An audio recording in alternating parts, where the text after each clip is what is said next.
Nëse nuk kam dhimbje, veshka është e shëndetshme. Është mit. Mungesa e dhimbjes jo domosdoshmërisht është e barazvleshme me një shëndet të mirë të veshkës. Kapsllëku ndikon në zhvillimin e sëmundjeve të veshkave. Prishja e ekuilibrave gastrointestinal, dëmtimi i florës intestinale, patjetër që ndikon dhe rrit riskun për infeksione urinare dhe dëmtimet mëtejshme të aparatit urinar. Urinimi shpesh është shenjë vetëm e problemeve me veshkat. Urinimi shpesht nuk është vetëm shenjë e dëmtimit në veshka.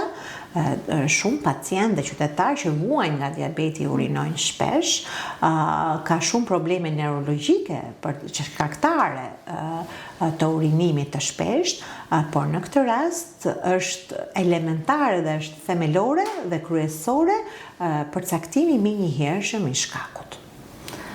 Nëse analizat e urinës janë normale, veshkat e mia nuk kanë probleme. Analizat e urinës nuk janë të vetmet mjete që realizojnë kontrollin e mirë funksionimit të veshkës. Ne nuk duhet mjaftohemi me një analizë urinit për të thënë që gëzojmë shëndet të plotë të veshkave.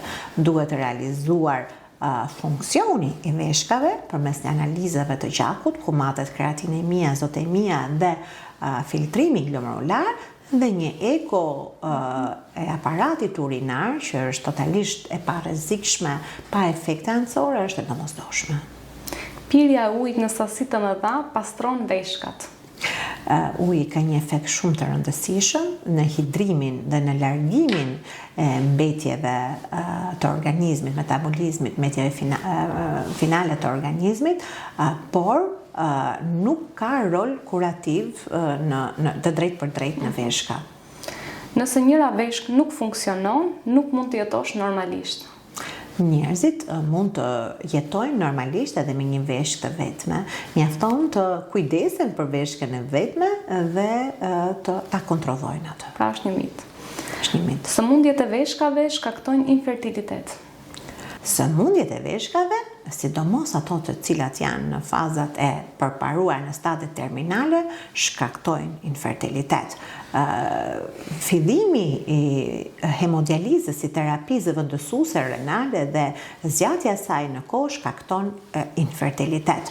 Prandaj ne si staf mjekësor, sidomos në gjinin femërore, tentojmë si terapi zëvendësuese transplantin renal.